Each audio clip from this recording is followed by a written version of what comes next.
얼마 전에 저희가 광고를 하기도 했었는데 우리 이동혁 형제가 지난달 중순부터 말까지 연극 공연을 했습니다.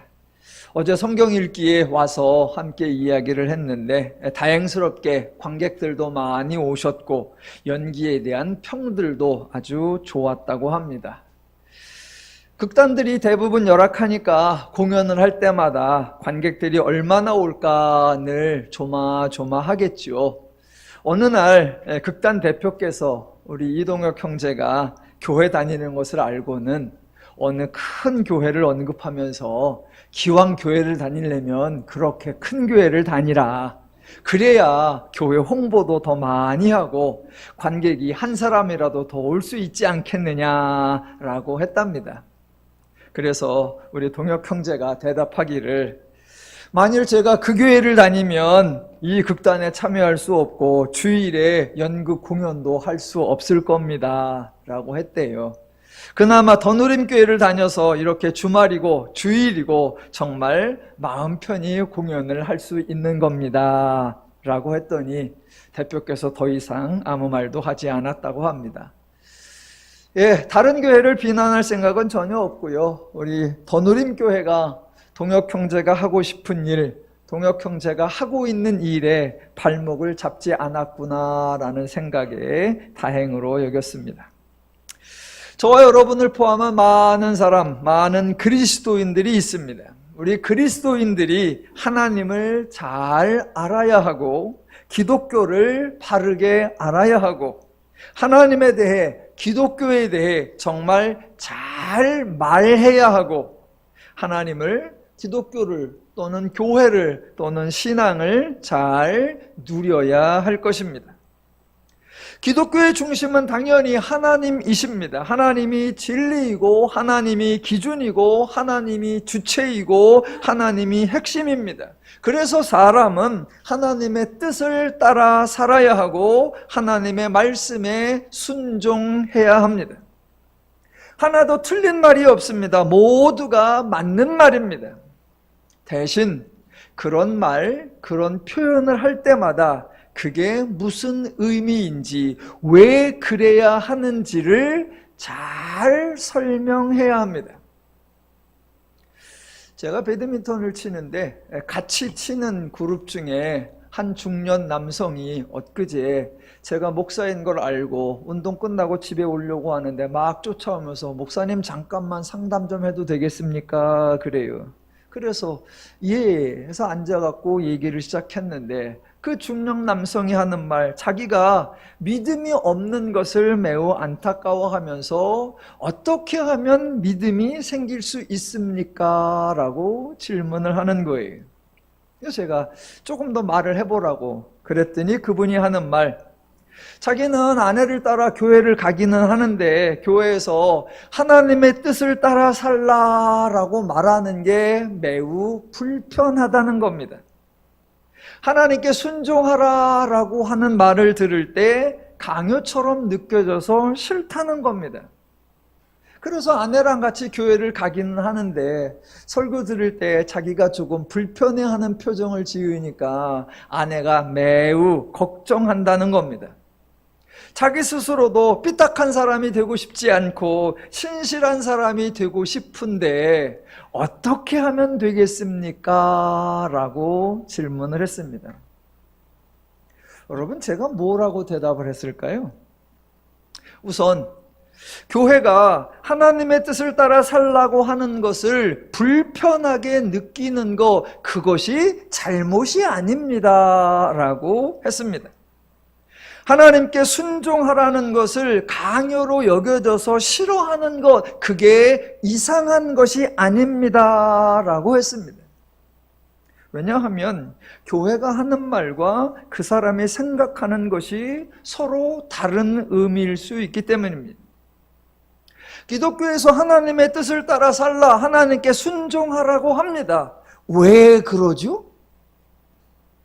혹시 하나님은 창조주이고 인간은 피조물이니까 하나님이 크고 세고 높고 강한 분이요, 인간은 그저 낮고 천하고 약한 존재이기 때문이다 라고 한다면 교회가 말을 잘못한 것이고 그 중년분의 생각이 잘못된 것이 아닙니다. 기독교에서 하나님의 뜻을 따라 살라, 하나님께 순종하라고 하는 이유가 뭐죠? 혹시 하나님의 권위, 하나님의 권세, 하나님의 명령 등이 언급되면 초점이 잘못 맞추어진 겁니다. 그러면 어떻게 말해야 합니까? 기독교에서 하나님의 뜻을 따라 사세요라고 하는 이유는 그래야 당신이 행복하기 때문입니다. 입니다. 예, 기독교의 중심은 하나님이 맞습니다. 그 다음을 꼭 말해야 합니다. 기독교의 중심은 하나님입니다. 그리고 그 하나님의 중심은 인간입니다. 라고 해야 합니다. 하나님의 뜻, 하나님의 사역, 하나님의 말씀, 하나님의 가르침, 하나님의 교훈, 하나님의 일, 하나님의 권위, 하나님의 능력 등 하나님의 모든 것은 전적으로 인간을 위한 것이다 라는 의미입니다. 그래서 기독교의 하나님이 자신을 소개할 때 대표적으로 나는 거룩한 여호와니라 라고 하신 거예요. 너희가 생각하는 신과 다르고 이방의 종교, 사람들의 종교에서 섬기는 신들과는 다르다라는 겁니다. 우리 하나님이 거룩하신 분이라는 거, 이걸 정말 신중하고 소중하고 친절하고 섬세하고 정확하게 잘 설명해야 합니다. 흔히 신이라고 하면 권위자 또는 전능자를 떠올립니다. 그리고 이어서 하는 말, 권위자 앞에 복종하라고 합니다. 전능자가 너희의 삶을 좌지우지할 것이라 생사화복으로 인간을 장악하고 지배할 것이다 라고 말합니다. 강자의 위세를 떨치는 거죠. 하지만 기독교의 하나님은 전혀 다릅니다. 하나님은 권위자이십니다. 그래서 인간의 삶을 책임지시겠다라고 하십니다. 하나님은 전능자이십니다. 그래서 인간의 모든 것을 도와주실 수 있다라고 하시는 겁니다. 하나님에겐 뜻이 있습니다. 그 뜻이 무엇이죠?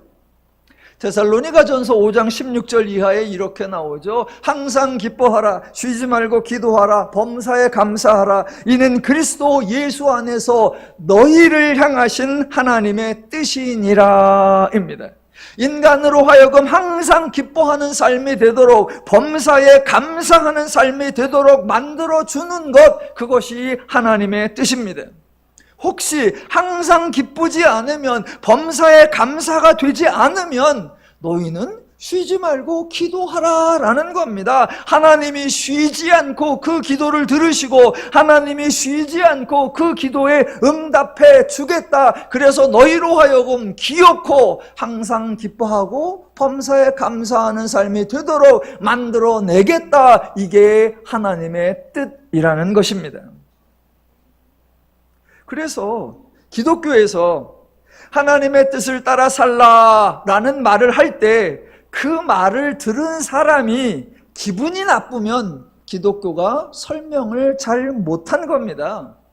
그 말을 듣고 손해볼 건 없겠네 라는 생각이 들면 기독교가 설명을 잘한 거예요. 하나님께 순종하라는 것도 똑같은 차원입니다. 내 뜻을 포기하고 내 계획과 꿈과 비전을 모두 버리고 오직 하나님이 하라는 대로 하나님의 지시, 하나님의 명령에 복종하라, 그런 의미가 전혀 아니죠. 하나님이 너를 위한 뜻을 세웠고 내가 기쁘고 즐겁고 신나고 행복할 수 있는 원리와 방식과 능력을 너에게 제공해 줄 테니 그렇게 해봐라 라는 겁니다. 그래서 하나님께 순종하라 라는 말을 들은 사람이 기분이 나쁘거나 뭔가 불편한 생각이 들면 기독교가 설명을 잘 못한 겁니다.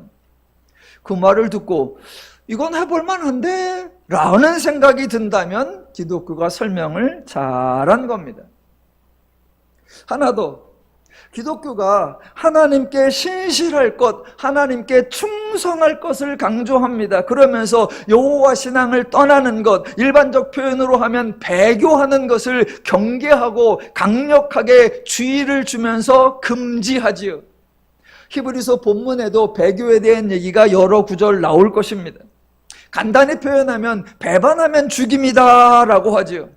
그런 구절들을 근거로 해서 하나님이 징계나 형벌을 내릴 것이라고 협박을 하기도 합니다.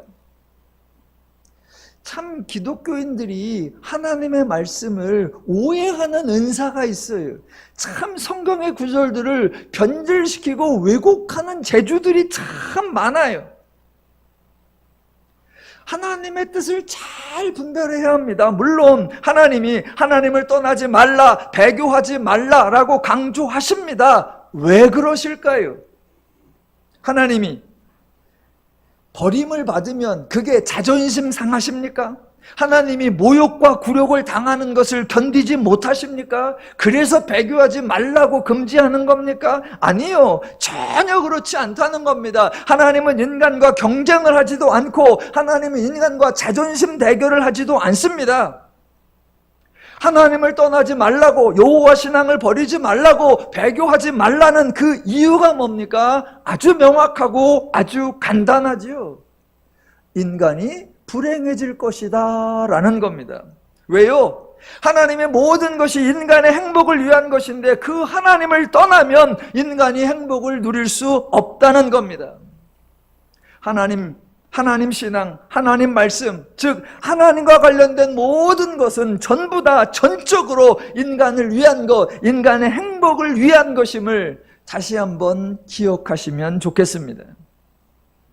자, 오늘부터 히브리서 강해를 시작합니다. 첫 시간에는 주로 개요를 하니까 저도 개요를 한번 해보겠습니다.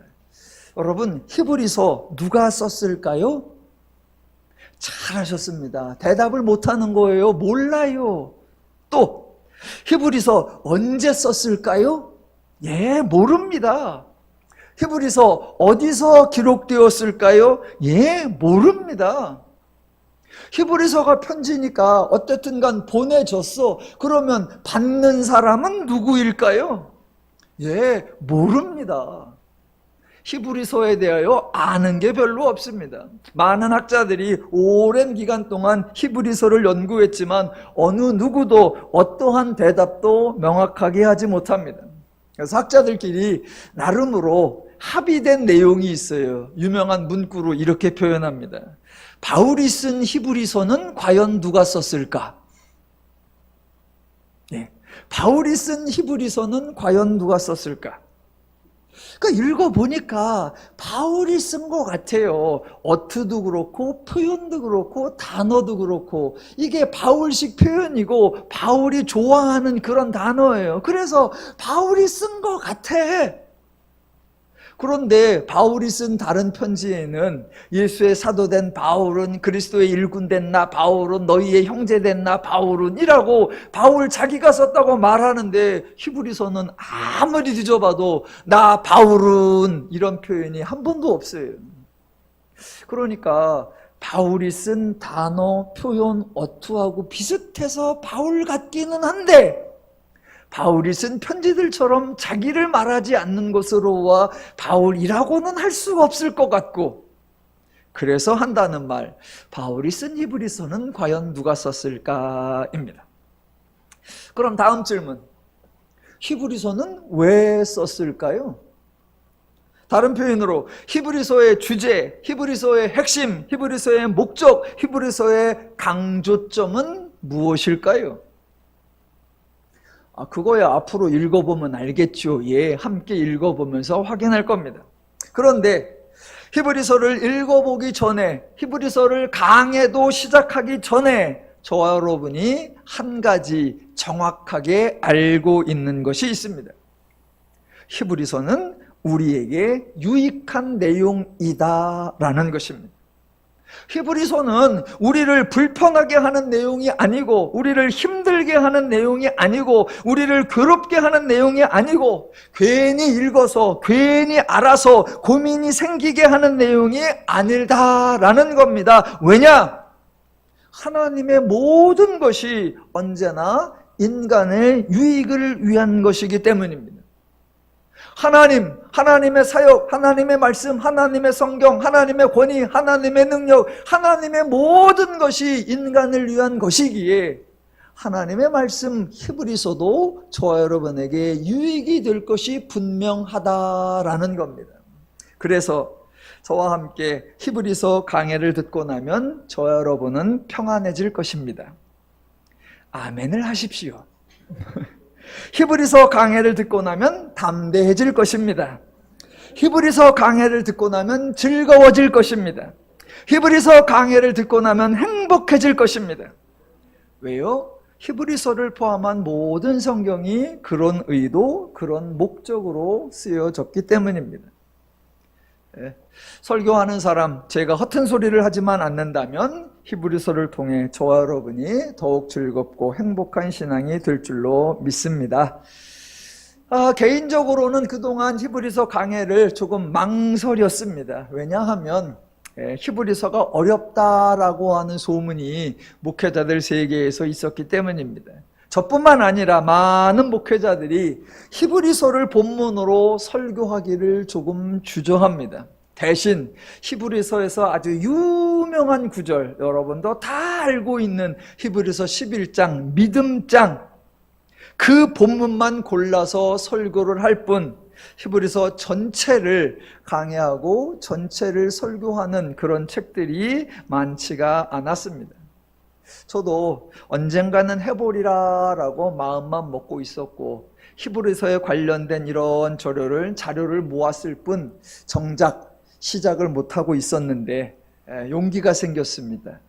저희가 수요일마다 성경의 창세기부터 쭉 본문을 읽어오고 공부하는 성경 가이드를 하는데 얼마 전에 히브리서를 했습니다. 수요일날 나오시는 분들과 함께 히브리서를 1장부터 13장까지 쫙 읽어나가면서 개요를 잡고 풀이를 해나가는데 와, 수요일날 공부하시는 분들이 저를 포함한 함께 너무 즐거웠어요. 너무 행복했어요. 이야, 히브리어가 이런 포인트구나, 이런 주제구나, 이런 핵심이구나. 그래서 수요 공부하는 팀들이 이거를 조금 더 심화학습해서 주일날 강해 설교를 했으면 좋겠습니다 라고 의견이 모아졌습니다. 그래서 용기를 내서 이번에 히브리서 강해를 하게 된 겁니다. 히브리서를 강의하려고 준비를 많이 했습니다. 준비 어떻게 하는 게 잘하는 걸까요? 본문을 읽고 본문을 읽고 본문을 읽고 본문을 읽는 겁니다. 지난주 강병택 목사님이 말씀하신 것처럼 내가 본문을 읽고 본문을 읽으면 본문이 또 나를 읽고 또 나를 읽어서 내가 본문을 이해하고 본문이 나를 은혜를 주고 그런 과정을 저도 거치면서 여러분에게 받은 바 은혜를 나눌 수 있겠다 싶었습니다. 저와 함께 행복한 히브리서 강해에 참여하시기를 주님의 이름으로 초청합니다. 또 제가 매번 성경책 중에 한 권을 강의할 때마다 그 책의 부제목을 정했었죠. 그래서 지난번 다니엘, 에스더, 에스라, 느헤미야에서는 끌려간 바벨론에서 돌아온 예루살렘에서 라는 부제목을 정했었고요. 그 전에 누가복음을 강의할 때는 이루어진 사실 복음이라는 부제목을 정했었고요.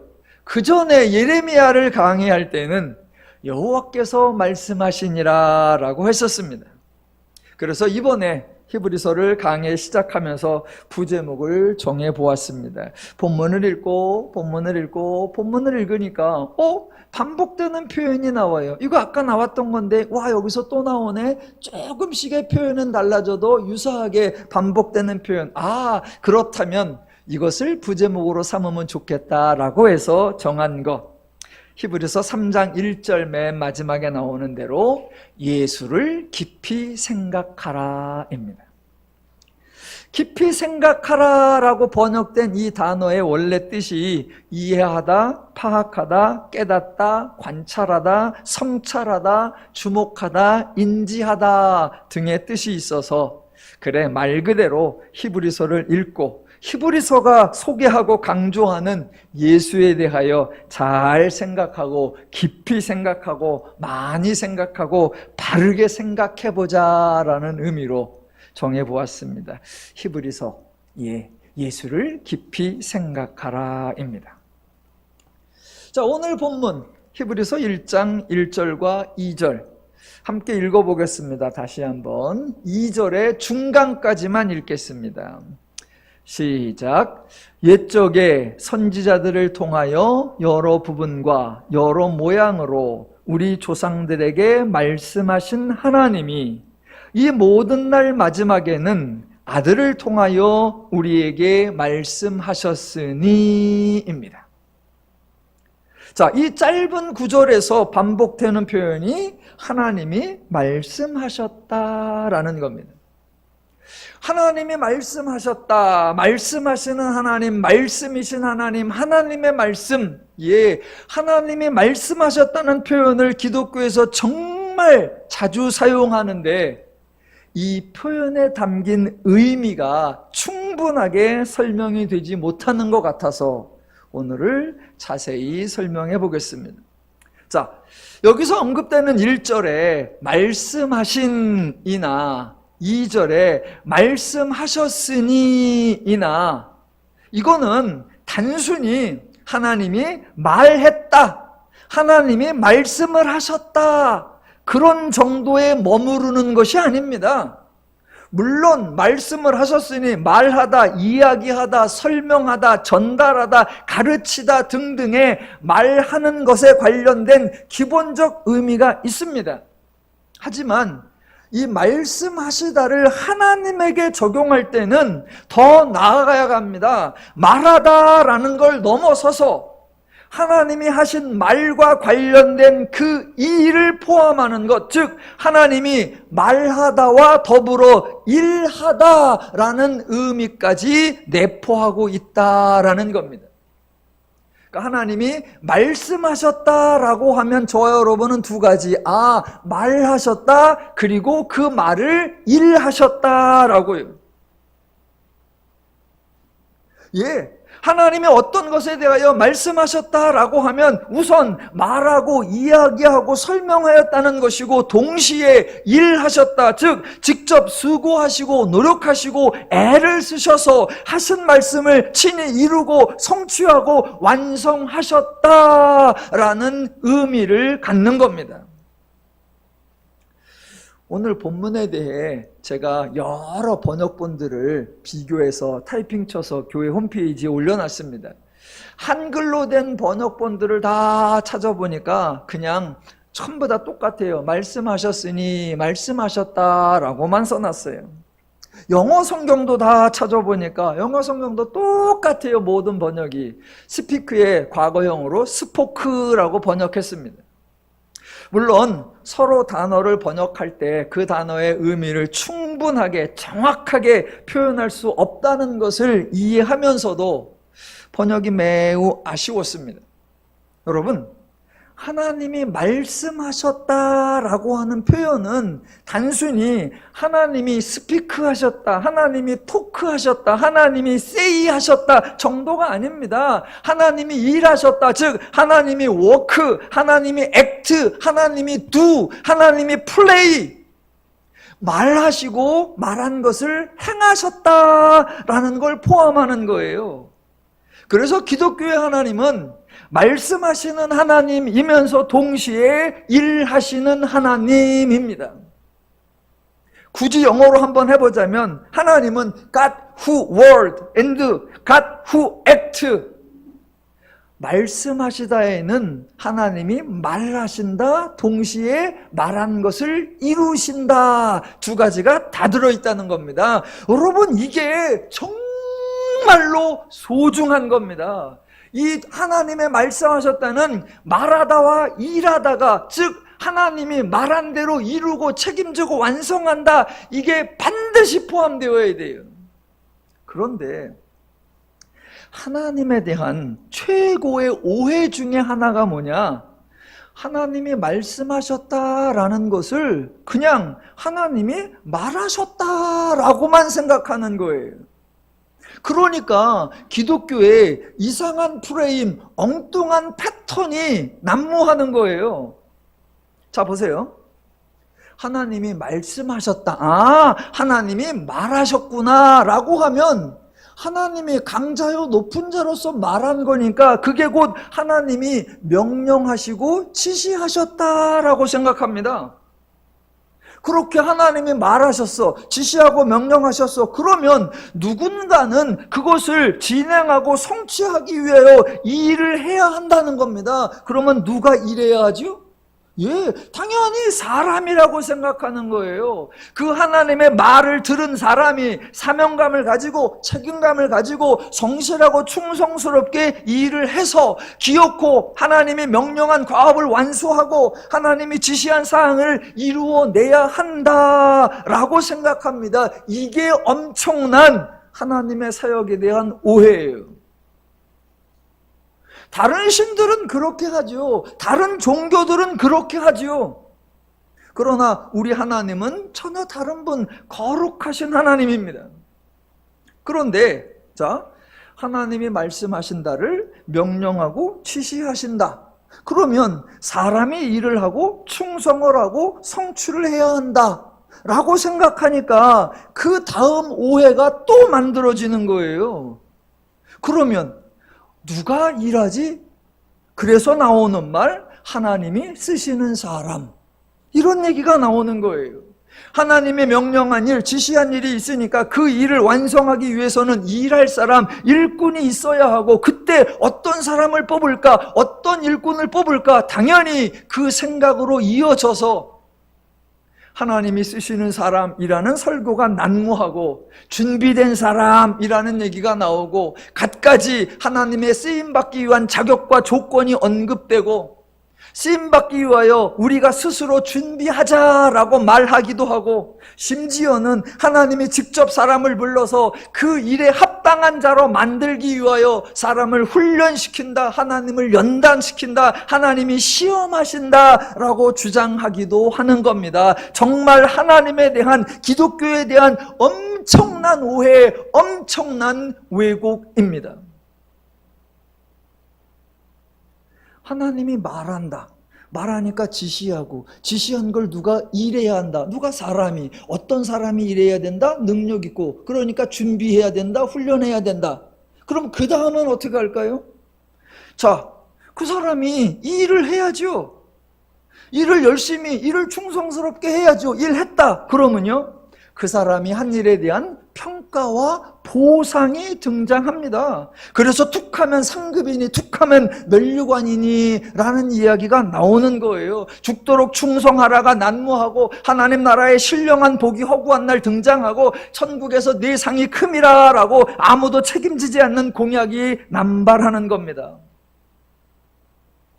그런 패턴, 그런 엉터리 프레임, 시작이 뭐라고요?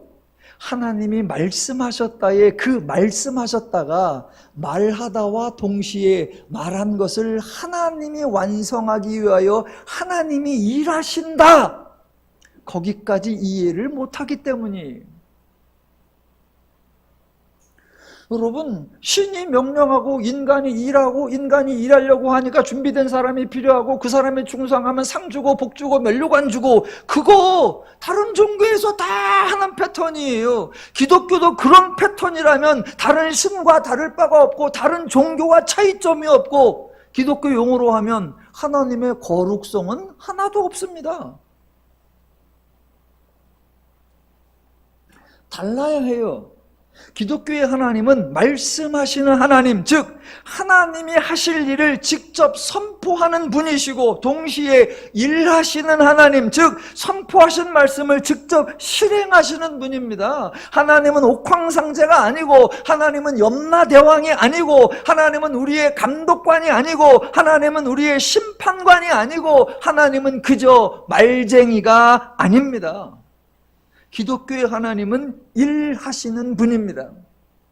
자, 구약에 한번 예언서를 여러분 떠올려 보십시오. 하나님이 선지자들을 통해 이스라엘을 책망하며 지적한 것이 있습니다. 너희가 감히 나와 우상을 어떻게 비교하며 나를 어떻게 그들 중에 하나로 볼 수 있느냐? 우상과 나는 완전히 다르다라고 하나님이 강조하신 게 뭐예요? 저 우상들은 움직이지도 못하고 저 우상들은 일도 못하고 그래서 저 우상들은 너희를 위기에서 건져내 주지도 못하지 않느냐? 그러나 나는 너희의 하나님이고 나는 사사를 보내고 나는 선지자를 보내고 나는 그리스도를 보내어 너희를 기어코 구원해 낼 너희 하나님이다. 이게 하나님의 선포였어요. 차이점이 뭐예요? 저것들은 일을 안 해. 나는 너희를 위해 일하는 자야. 그래서 구약에서 하나님이 사람을 부르고 사람을 세우고 사람을 보내실 때 하나님이 강조하신 게 뭐죠? 분명히 사람을 불렀고 사람을 세웠고 사람을 보내요. 그때마다 하나님 하시는 말씀, 내가 하리라.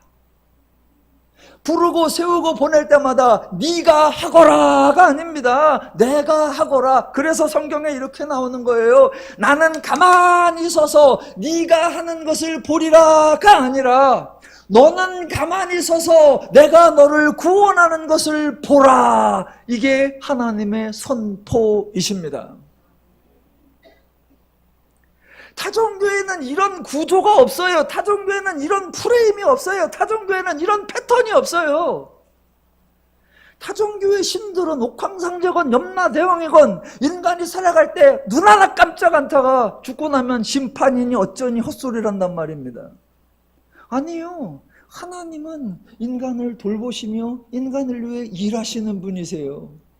그래서 기독교의 프레임, 기독교의 패턴, 기독교의 구조는 완전히 달라요. 그래서 다른 신들이 전혀 하지 않는 거, 다른 종교에는 전혀 없는 게 우리 하나님에게는 있습니다. 여러 가지가 있는데 그 중에 하나, 바로 하나님이 언약을 세우신다는 거, 하나님이 계약을 맺으신다라는 거예요.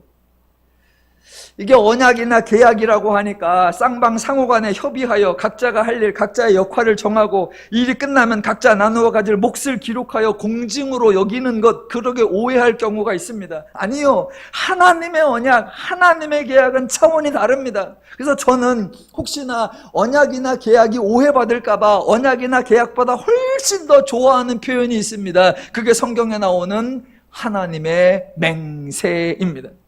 예, 하나님의 맹세, 그냥 하나님이 하겠다고 선포하고 하나님이 다짐하고 하나님이 맹세하는 거예요. 인간과 협상하는 거 아니고 적절하게 타협하는 거 아니고 인간과 상호 거래하는 거 아니고 전적으로 하나님이 하겠다고, 하나님이 책임지겠다고, 하나님이 완성하겠다고 말 그대로 하나님이 맹세하는 겁니다. 어떤 신도 어떤 종교에도 없는 오직 하나님만이 행하시는 거, 하나님의 맹세. 여러분, 만약 하나님이 말만 하실 것 같으면, 하나님이 말로 지시하고 명령만 할 것 같으면 언약도 필요 없고 더더욱이나 맹세는 할 필요가 없습니다. 그런데 우리 하나님은 말씀하시고 더 나아가 친히 일하시고 모든 것을 전적으로 하나님이 책임지고 완성하겠다고 맹세하시는 분이라는 사실, 예, 기독교는 이것을 정확하게 알아야 합니다. 그래서 세상의 원리, 세상 조직의 원리, 세상 강자의 원리가 기독교에 들어와서 판치면 안 됩니다. 그래서 기독교에는 하나님이 사람에게 일을 맡긴다, 사명을 주신다, 그런 개념이 없습니다. 또 하나님이 일할 사람, 즉 일꾼을 찾는다, 준비된 사람을 찾는다, 그런 개념도 없는 겁니다. 또 하나님이 사람을 훈련한다, 사람을 연단한다, 사람을 시험한다, 그런 개념도 없는 겁니다. 또 하나님이 충성된 일꾼, 열심히 일한 사람에게 큰 상과 면류관을 주신다, 그러한 원리나 방식도 없는 겁니다. 대신 기독교에는 아주 탁월한 성실한 일꾼, 아주 능력 있는 일꾼, 아주 신실한 일꾼, 아주 충성스러운 일꾼이 있는 거예요. 이 일꾼이 어느 정도 탁월하냐? 기본이 전지전능이요. 이 일꾼이 얼마나 부지런하느냐? 기본이 무소부재예요. 이분이 얼마나 일을 잘하느냐? 졸지도 않고 주무시지도 않아. 이런 일꾼이 기독교에 있는 겁니다. 그 일꾼이 누구입니까? 당연히 하나님이십니다. 만약 기독교에서 상을 준다, 면류관을 준다, 그러면 누가 받아야 합니까? 당연히 하나님입니다. 그 하나님이 말씀하신다라는 그 표현은 하나님이 말을 하고, 근데 그 말도 하나님이 하실 일을 선포하는 거고, 그렇게 선포한 대로 하나님이 일을 하시고, 그래서 하나님이 완성까지 하시고, 그 모든 것을 하나님이 맹세까지 하신다. 이걸 정확하게 이해해야 합니다. 말씀하신다라는 표현 속에는 그렇게 엄청난 의미가 담겨 있는 거예요. 그래서 기독교와 타종교는 완전히 다른 거예요. 자, 다른 거 하나 더 해볼게요. 우리 하나님이 말씀하시는 하나님이요, 일하시는 하나님이요, 맹세하시는 하나님이시기 때문에 우리 기독교의 사역은 어떤 세상의 원리, 어떤 종교의 원리와도 전혀 다른 차원으로 전개가 됩니다. 자, 기독교는 하나님이 일꾼이세요. 그런데 이 하나님이 능력도 많고 재주도 많고 여러 가지로 다 잘하세요. 부지런도 하고 신실하기도 하고, 하나님이 정말 일을 잘하시기 때문에 하나님은 혼자서 잘하세요. 사실 하나님은 혼자 일하는 게 가장 편하고 가장 빠르고 가장 정확하고 가장 효율적이고 가장 능률적입니다. 혼자 일하는 사람의 단점이 열심히 할 때는 괜찮은데 한번 게을러 빠지고 나태하기 시작하면 통제가 안 돼. 근데 우리 하나님은 그런 걸 걱정하지 않아도 돼요. 일도 잘하시지만 태도도 아주 좋아. 아주 신실해. 그리고 어느 누구도 하나님이 게으르지도 않지만 어느 누가 감시하지 않아도 하나님이 잘 하시고, 또 어떤 사람도 하나님의 일을 방해하거나 막아설 수 없어요. 그러니까 우리 하나님은 좋은 일꾼이시고 하나님이 하시는 일은 뭐든지 만사 오케이입니다.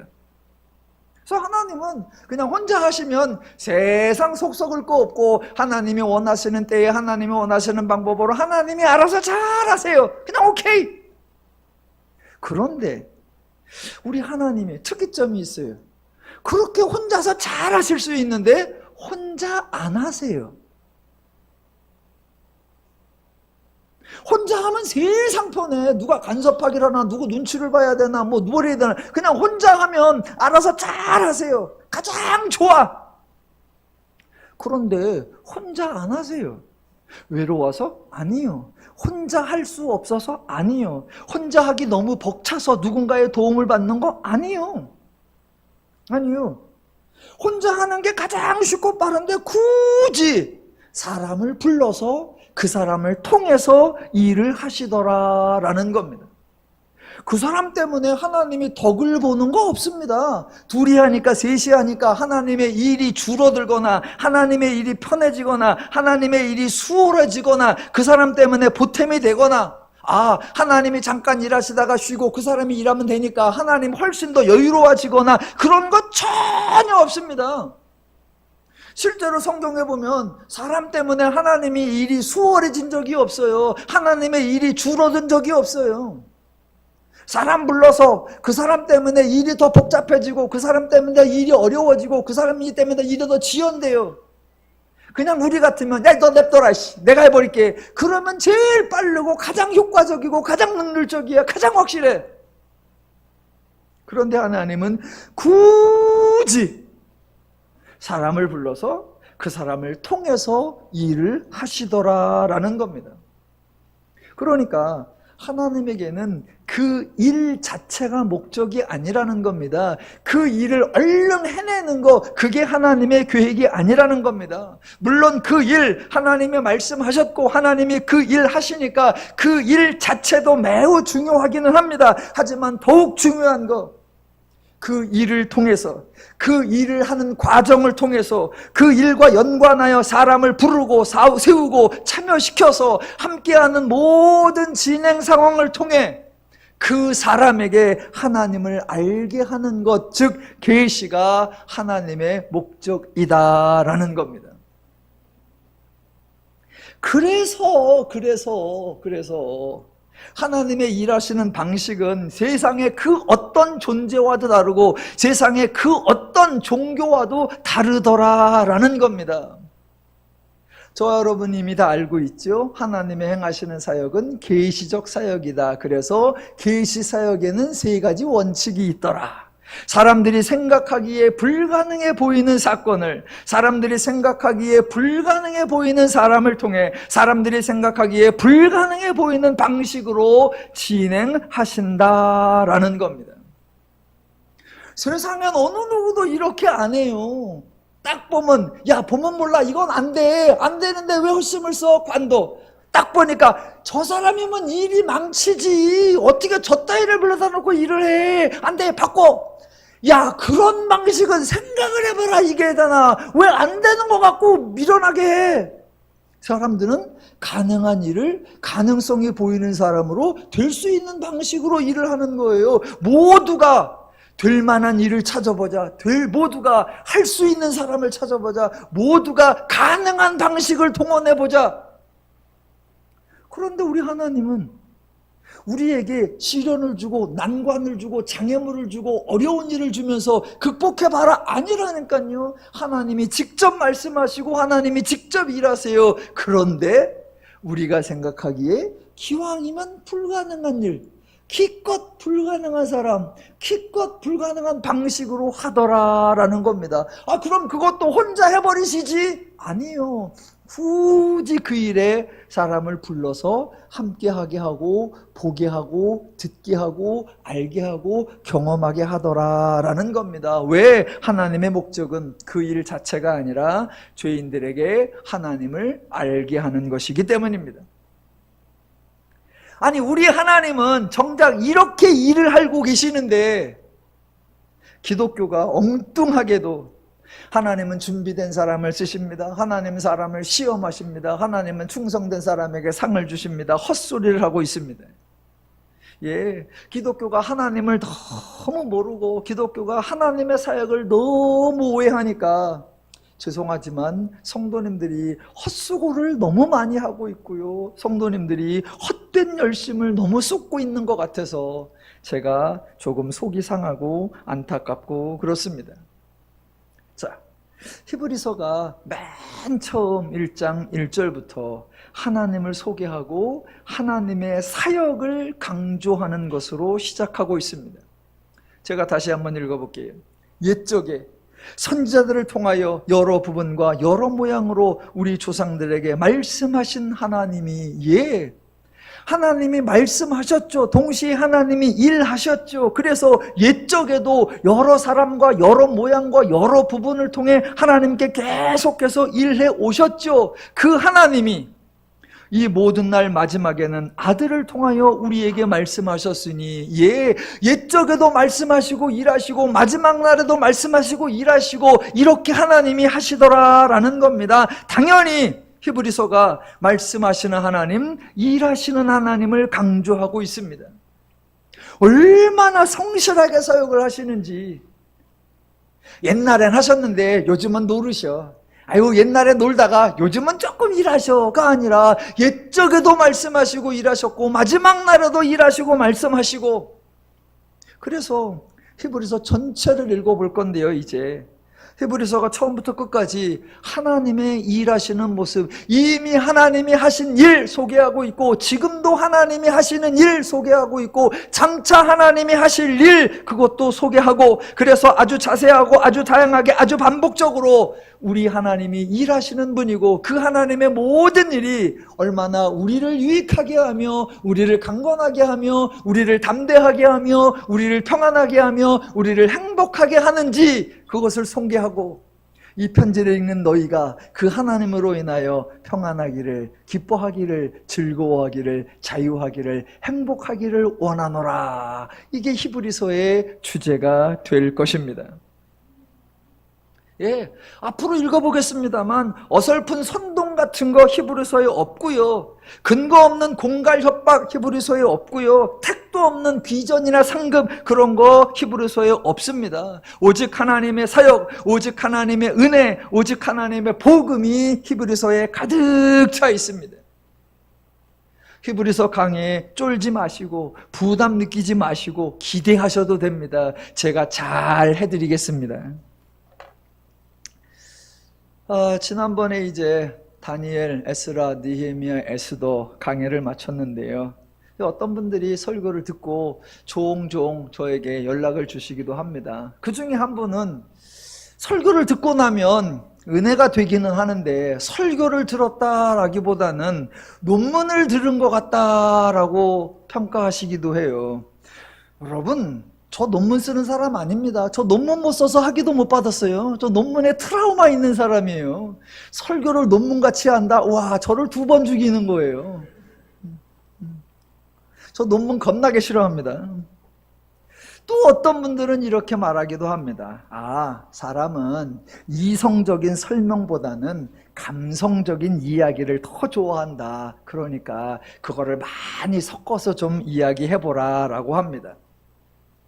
여러분, 천만다행스럽게 제가 그래도 자리를 분별할 줄 아는 사람입니다. 그래서요, 제가 신방을 가거나 여러분과 대화를 나눌 때 혹시 제가 설교 투로 여러분과 대화한 적이 있나요?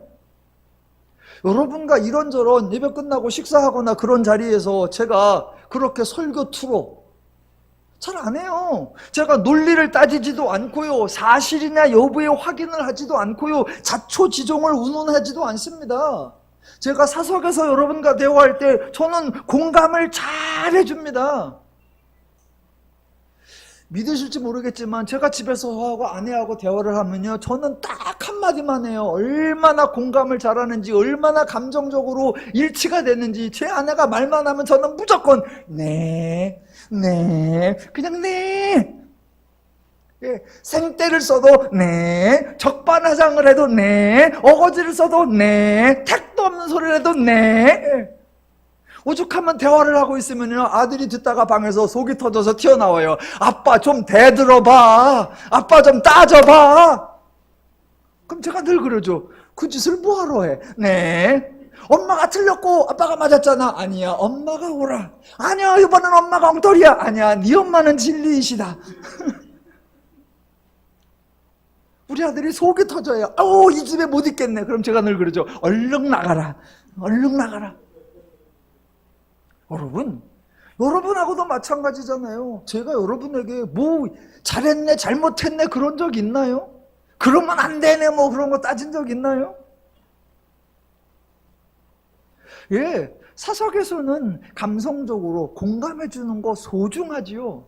대신 강단에 올라가면 설교 시간이 되면 뭘 해야 되죠? 당연히 설교를 해야죠. 그렇다면 설교는 맞는 말 이어야 하고 옳은 말 이어야 하고 논리가 있고 구조가 있고 자초지종이 있고 기승전결이 있고 일관성이 있고 설득력이 있고 선포 이어야 하죠. 여러분, 제가 공과 사를 구분하는 거예요.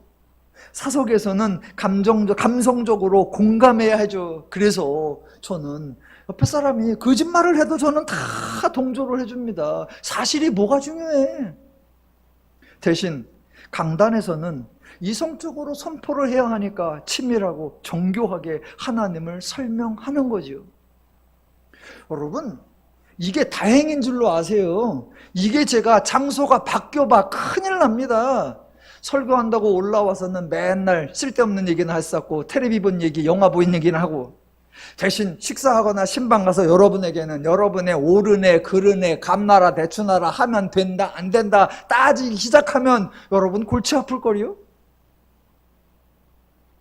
제가 사석에서 여러분에게 시시비비를 논하는 적이 거의 없어요. 어떤 분이 전화 와가지고 목사님 이번 주 못 나가겠습니다. 저는 언제나 대답이 예 그러세요. 저 기도인데 이번 주 못해요. 아 그러세요. 이거는 저 안 될 것 같아요. 어머 그러세요. 제가 그랬지. 기도 빼먹으면 지옥 갈 텐데. 주일 빼먹으면 천당 가는 사다리가 다리가 하나 없어가지고 어려울 텐데. 제가 그렇게 없어요. 그런 적이. 예. 사적인 대화에서는 감정적이고 공감해주고 이해해주고 다 그러죠. 그러나 설교는 정확하게 바르게 해야죠. 앞으로도 계속 이렇게 할게요. 예. 지금 히브리서에서 1장 1절과 2절에 반복되는 하나님이 말씀하셨고 또 하나님이 말씀하셨다. 그 말씀하셨다를 한 가지만 말로만 이해하면 잘못된 프레임이 나온다. 말했으니까 누군가 일해야 되고 그러니까 그 사람은 준비된 사람이어야 되고 그 사람이 충성했으니 상을 주어야 하고 그러면 거기에는 하나님이 하는 일이 없고 하나님의 은혜는 등장하지 않고 그러나 우리 기독교의 하나님은 말씀하시고 말씀하신 대로 일하시는 분이시다. 그러니 일꾼을 찾는다, 준비한다, 시험한다, 훈련한다, 상을 준다 이런 말은 싹 필요가 없다. 도리어 하나님이 맹세하신다라고 나온다. 그래서 지금 히브리서가 처음부터 이 말씀에 대하여 강조하면서 히브리서 전체에 하나님이 이렇게 일하셨고 앞으로 여러분도 하나님이 이렇게 책임지시고 이렇게 보호하시고 이렇게 맹세하고 계시니까 여러분은 평안하시라, 여러분은 담대하시라, 여러분은 행복하시라 이렇게 전개가 될 거다라는 겁니다. 정말 멋있어요. 정말 멋있어요. 자, 기독교가 말하는 하나님이 말씀하셨다 또는 말씀이신 하나님 또는 하나님의 말씀, 이 말씀에 관하여 하나님의 말씀의 성격을 잘 보여주고 있는 한 구절만 확인해보고 마치겠습니다. 하나님이 행하신 사역, 그래서 하나님이 이루시고 하나님이 완성하고 하나님이 성취한 열매, 결실, 그것을 기독교에서는 기쁜 소식, 복음이라고 합니다. 이 복음을 성경이 쉽게 표현하는 한 구절이 있어요. 로마서 1장 16절과 17절인데 제가 읽어드릴게요. 내가 복음을 부끄러워하지 아니하노니 이 복음은 모든 믿는 자에게 구원을 주시는 하나님의 능력이 됨이라. 먼저는 유대인에게요 그리고 헬라인에게로다. 복음에는 하나님의 의가 나타나서 믿음으로 믿음에 이르게 하나니 기록된 바 오직 의는 믿음으로 말미암아 살리라 함과 같으니라. 여러분, 하나님이 말씀하시고 하나님이 행하셔서 하나님이 성취하고 하나님이 완성하여 하나님이 만들어낸 열매, 하나님이 만들어낸 결실, 그것을 복음이라고 하는데 그 복음에 뭐가 있다? 하나님의 능력이다 라고 합니다. 그 복음을 듣는 자들을 구원해내는 하나님의 능력이라고 말해요. 만약 하나님의 말씀만 하시고 일을 하지 않는다면 복음은 하나님의 능력이라고 표현할 수 없습니다. 하지만 하나님이 일하시는 분위기에 하나님이 일하셔서 복음을 이루어 놓으셨고 그 복음이 선포되는 곳에서 하나님이 모든 믿는 자를 구원하실 것이니까 복음은 하나님의 능력이라고 강조하는 거예요. 기독교는 복음은 하나님의 능력이라고 해요. 그런데 우리는 자꾸 하나님의 능력을 말하지 아니하고 목회자가 능력이 있어야 돼. 우리가 능력이 있는 일꾼이 되어야 돼. 우리가 능력 있는 사역자가 되도록 준비하자. 아니요. 기독교는 우리에게 능력을 갖춰라, 능력을 구비하라, 능력을 개발하라, 능력을 강화하라 그런 말 하지 않아요. 복음은 하나님의 능력이다라고 선포합니다. 만약 하나님의 능력 말고 사람의 능력을 강조하는 것이라면 그것은 복음이 아니라 소음입니다. 예, 기독교에서는 하나님이 말씀하시는 분이요 하나님이 일하시는 분입니다. 혹시 그러면 우리는 뭐해요? 라고 하시는 분들이 계실까봐 기독교에서 성도가 해야 할 일 한 가지만 말씀드리고 마치겠습니다. 예, 성도가 할 일이 있습니다. 이거는 하나님이 안 해주세요. 이거는 무조건 성도가 해야 됩니다. 이거는 전적으로 성도가 해야 됩니다. 성도가 해야 할 일, 그게 뭘까요? 예, 서로 사랑하라. 상대방에 대하여 오래 참음과 자비와 양선을 베푸는 일, 주변 사람에 대하여 희망과 화평과 온유와 절제를 나누는 일, 그래서 서로 즐겁고 신나고 행복하게 사는 일, 그래서 하나님의 은혜와 복락을 누리는 일, 그것은 저와 여러분이 해야 할 일입니다. 예, 히브리서 강해가 기대가 됩니다. 제가 잘 해보도록 하겠습니다. 히브리서 강해를 통해 복음을 더 풍성히 알아가시고 하나님으로 인해, 복음으로 인해 더 자유롭고 평안하고 행복한 삶을 누려가시기를 주님의 이름으로 축원합니다. 기도하겠습니다.